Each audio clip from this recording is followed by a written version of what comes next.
अरे वो लोग आ भी जाएंगे और तब भी ना ये सब दी का कड़ा नहीं मिल रहा है, कड़ा, और उनकी झुमकी भी टूट गई है, और वो क्या कहते हैं वो क्लिप और वो बिंदिया वो भी नहीं मिल रही है। ये सब भी आज ही होना था। हाँ अरे मैं कड़े और वो उसकी बिंदी और उसकी ड्रेस वो सब कुछ वहाँ पर रख कर आई हूँ कमरे में अपने आप, और वो ड्रेसिंग टेबल पे नहीं पड़े। हाँ मम्मा आपने सब कुछ रखा है, लेकिन दी कब से ढूंढने जा रही है, उनको कुछ भी नहीं मिल रहा है रूम में। ऐसे कैसे हो सकता है सृष्टि, मैंने वही तो सब कुछ रखा है और देख काम भी खत्म नहीं हुआ, वो दी अभी तक वहीं पे पड़े हैं और मैंने बोला भी था कि बाहर की लाइटें कम पड़ रही, कोई लाइटें ही नहीं लेकर आ रहा, और ये पर्दा देख, पर्दा ऐसे ही खड़ा हुआ, पर्दा आधा ही लगा नहीं। मैं तो सोच रही थी मैं हूँ ना पृथ्वी और उसके घर वाले भी आ जाएंगे, बाहर की डेकोरेशन पूरी नहीं हुई है, कैसे लगेगा? मैं कह रही। अच्छा सुन मैं जाती हूँ प्रीता के पास, उसका सजदा भी बहुत जरूरी है, लेकिन तू एक काम कर, तू ये पर्दा है ना ये ठीक से करवा देना, और देख लेना कि बाहर फूलों की लड़ियां भी लग जाए। तू देख लेना, मैं अच्छे से देख ले सब कुछ। हाँ मैं आती हूँ जल्दी। हाँ जल्दी जा रही हूँ। ड्रेसिंग टेबल पर ही रखे थे मैंने कड़े, लेकिन सृष्टि कह रही है कि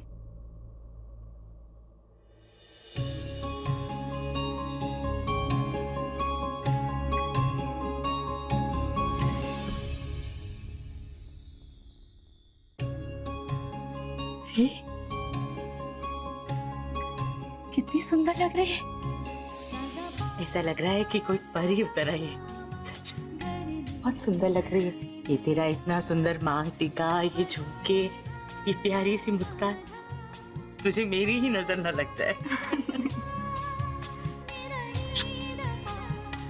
एक बात बताऊं प्रीता, इससे पहले भी 2 बार बस मैंने इतनी सुंदर दुल्हन देखी, और आज मेरे सामने मेरी तीसरी परी खड़ी हुई है। क्या थी? तुम दोनों वो ही एक जैसी, जितना सुंदर तुम्हारा चेहरा है ना, उससे भी सुंदर तुम्हारा मन है, परी जैसी, सबसे सुंदर। अरे ये कड़े तो मैं कब से ढूंढ रही थी, और फिर सृष्टि ने कहा कि उसने तो मुझे बताया ही नहीं कि तूने पहन रखे। वो दूर खड़े हुए ना मेरा तमाशा देख रही हो, वो तो इतनी शैतान है ना कि अगर मेरे सामने आ जाएगी ना तो एक थप्पड़ लगा दूंगी उसको मैं मुंह पे। पता नहीं समझती क्या अपने आप को, अगर मुझे बता देती तो कम से कम थप्पड़ लगाओगे मुझे। और नहीं तो क्या, तूने बताया क्यों नहीं मुझे कि पहनी हुई है प्रीता ने ये कंगन? एक मिनट, मुझे समझ में नहीं आता, मतलब दोनों मिलकर मुझे डांटने शुरू हो जाते हो यार। अभी अगर किसी ने मुझे डांटा तो मैं रो दूंगी, पहले बता रही हूँ। देख तुझे रोने की बिल्कुल जरूरत नहीं, इसे पहले ही बोल दे आज बहुत सारे काम है, तू रो ना किसी अगले दिन रही हो। हाँ जानती हूँ आपको बहुत काम है, इसलिए तो मैंने आपका स्ट्रेस कम करने के लिए दी के पास भेजा, ताकि आप हमारी प्यारी सी ब्यूटीफुल सी परी को देखो और अपना स्ट्रेस थोड़ा कम करो। यार ये मम्मा भी ना दी, सीरियसली, मतलब जहाँ कुमकुम भाग्य नाम आ गया, जहाँ कोई फंक्शन आ गया ना, तो बस मैनेजरियल पोजीशन पे आ जाती है ये, यहाँ से वहाँ, वहाँ से यहाँ, एक काम खत्म होता है तो दूसरा स्टार्ट हो जाता है, मतलब सांस लेने तक की फुर्सत नहीं रहती इन्हें।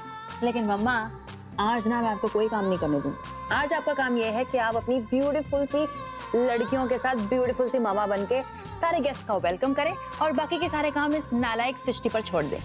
लेकिन मुझे आज काम करते हुए कोई थकान नहीं हो रही है, मेरी प्रीता की सगाई है, थकान कैसे हो सकती है?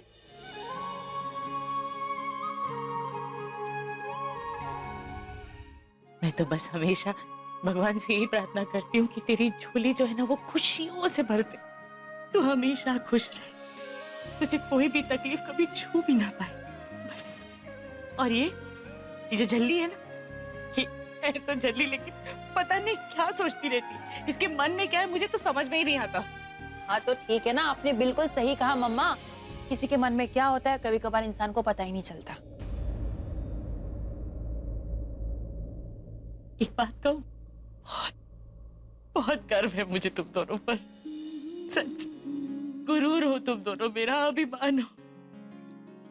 पीजी पड़ोस वाले रिश्तेदार सब कहते हैं कि सरला से अच्छी माँ कोई नहीं, लेकिन मैं कहती हूँ मेरी बच्चियां इतनी प्यारी है कि इतनी अच्छी है कि उस वजह से सब लोग मुझे अच्छी माँ कहते हैं। मेरी बच्चियां दुनिया में सबसे अच्छी है। भगवान ने पता नहीं मेरे कौन से कर्म के फल दिए कि मुझे इतनी अच्छी बच्चियां दी है। सच कहती हूँ, किसी के सामने जाती हूँ ना तो गुरूर से मेरा सर ऊंचा हो जाता है जब लोग तुम दोनों की तारीफें करते हैं। मैं कुछ भी कह दूं, कभी भी ना नहीं कहती, मेरी हर बात को सर झुका के मान लेती। इतना विश्वास, इतना प्यार आजकल बच्चियां नहीं करती हूँ।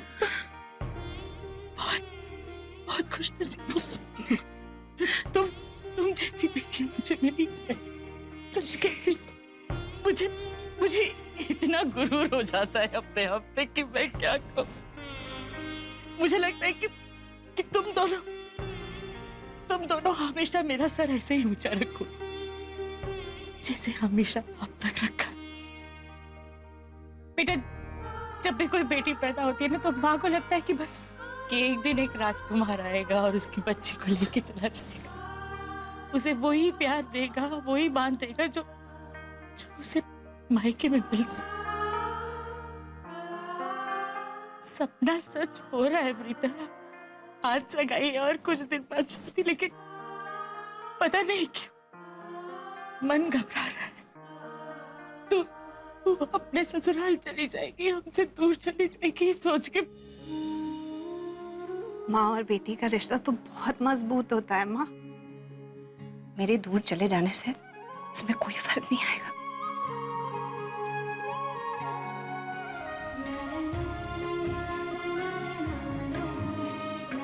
आपको पता है दी, वैसे तो मम्मा मुझे रोते हुए अच्छे नहीं लगते, लेकिन आज ना मेरे मम्मा रोते हुए बड़ी क्यूट लग रही है, क्यूट। हाँ, लेकिन एक बात ध्यान से सुन ले, वो तो प्रीता है जिसकी विदाई पे मैं रोऊंगी, लेकिन जब तेरी विदाई होगी ना तो मुझे जरा भी रोना नहीं आएगा। अरे और क्यों आए? अरे जैसे तो मुझे परेशान करती है, अच्छा है ना ससुराल वालों को जाकर ऐसी परेशान करी तो मैं तो खुश होऊंगी, रोऊंगी बिल्कुल भी नहीं। ठीक है। बिट्टू जल्दी आ। अच्छा सुन, कोल्ड ड्रिंक है ना और पकौड़े है ना, जैसी मेहमान है ना फटाफट तू। भाई मेहमानों के आने का टाइम तो हो ही गया। अरे सृष्टि, हाँ दादू। वो तूने किचन में देखा खाना वाना सब सही है ना? अरे अभी तक कुछ रेडी नहीं हुआ है, बाद में जाकर नेम प्लेट लगा दूंगी, डोंट वरी। आंटी जी, सृष्टि, दादी। रुको बेटा, वहीं रुक जाओ। अरे प्लीज रुकिए राखी जी, मुझे स्वागत तो करने दीजिए मेहमानों का। थैंक यू जी, बहुत बहुत बधाई हो। आपको भी जी, आइए आइए पधारिए। वाओ, गेस्ट का वेलकम ट्रीटमेंट इम्प्रेसिव। अरे लेकिन पता तो चले कि आखिर यहाँ पे मेहमान है कौन? सरला जी, इनके कहने का ये मतलब है कि हम थोड़ी ना किसी अलग परिवार से हैं। हम तो अपने बेटी के सगाई में आए हैं। अब लेट आने के लिए सॉरी जी। बताइए क्या क्या काम करना है, हम सब मिल बांट के करेंगे। जी मतलब ये कि आज हम आपका वो वाला डायलॉग बिल्कुल नहीं सुनने वाले हैं कि सारा काम हम लोगों ने संभाल लिया है या सब काम हो जाएगा। आप बस बैठिए, ड्रिंक्स पीजिए और पार्टी एंजॉय कीजिए। ऐसा कुछ नहीं होगा क्योंकि हम लोग ऐसे कुछ नहीं सुनेंगे। एक्टिवली सारा काम देखिए, इसके कहने का मतलब, हम सबके कहने का मतलब ये है कि आप हमें ना गेस्ट की तरह ट्रीट मत कीजिए।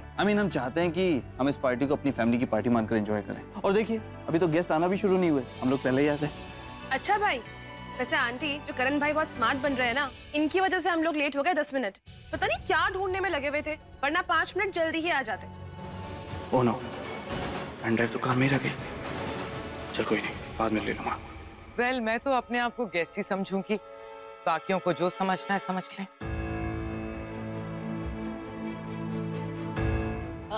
बिल्कुल सही कहा बेटा जी आपने। मैं तो यही सोच रही थी कि मेहमानों की तो लिस्ट ही कम हो जाएगी। मैं एक काम करता हूँ, मैं सब वेटर्स की निगरानी रखूंगा, देखूंगा कि वो लोग बराबर से सर्विस कर रहे हैं कि नहीं कर रहे हैं। मैं किचन का जिम्मा ले लेती हूँ, देखती हूँ किसी चीज की कमी ना हो।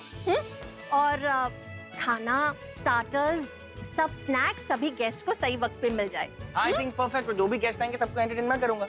Perfect no? हाँ, आप सब लोग मेरी तरफ ऐसे क्यों देख रहे हो? मेरे स्टेटमेंट की वजह से? हेलो, एक मिनट, मेरी बात सुनो। मेरे क्लाइंट से पूछो, मैं सबको बहुत अच्छे से एंटरटेन करता हूँ। हाँ, वो बात अलग है कि थोड़ा सा मूड कभी ऊपर नीचे हो जाता है, दैट्स इट, बट इतना ही है। और आंटी, मैं ना सारा हैवी वर्क संभालूंगा। आपको कोई भी भारी सामान उठवाना हो या उसकी शिफ्टिंग करवानी हो ना, आप मुझे कह देना, मैं जरूर करूंगा। मैं ना यहाँ पे दरवाजे पे खड़े होकर सबका स्वागत करूंगा, सबको स्पेशल फील कराऊंगा। दी, करण लूथरा सबका स्वागत करा। क्या हुआ? आप इतने इमोशनल क्यों हो गए? मुझे नहीं चाहिए आपकी एतु की बोतल वगैरह, आप ही स्वागत करो, मैं आपकी जगह नहीं रहूंगा। बस आप रो मत यार। करण, पुत्र चुप हो जा। राखी जी, जब सगाई के लिए आप लोगों को न्योता देने आई थी ना, तब भी आपने कहा था कि कोई मदद चाहिए हो तो हमें बताना। सच कहूँ तो भगवान की कृपा से सब कुछ अच्छे से हो गया, किसी की मदद की जरूरत नहीं पड़ी। लेकिन आज जिस तरीके से आप लोग सब मेरे साथ खड़े हो गए बिना कुछ मुझसे पूछे। ऐसा लग रहा है जैसे जैसे परिवार साथ खड़ा हो। बेटी की शादी में इतनी सारी चीजें होती है, बहुत अच्छा लग रहा है, एक परिवार जैसा लग रहा है। Thank you. ओ, तो अब समझा मैं, आप इसीलिए इमोशनल हो रहे थे। मैं तो कंफ्यूज हो गया कि कहीं मैं आपकी इतनी बोतल ना चुरा लूं, इसलिए आप तो चलिए जी, सब लोग अपनी अपनी जिम्मेदारी संभाल लो। जिसका जो डिपार्टमेंट है वो काम फौरन शुरू कर दो। चलो इसका मतलब मैं फ्री हूँ तो मैं चली प्रीता से मिलने। हाँ ये सही है एकदम।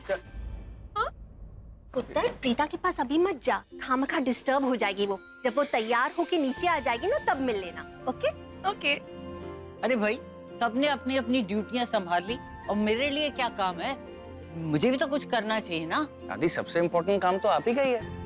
देखो, आपको हमारी दादी की तरह यहाँ बैठकर सबके ऊपर नजर रखनी है, और अगर कोई काम अच्छे से ना करे तो उसको जोर से डांट देना एक बार। डांट क्या, मैं तो कान खींचूंगी। हाँ बस खींच देना फिर। चलो अच्छा अपने काम पे। अब तू अपना काम संभाल, मैं जरा रसोई में देखती हूँ। आ जा।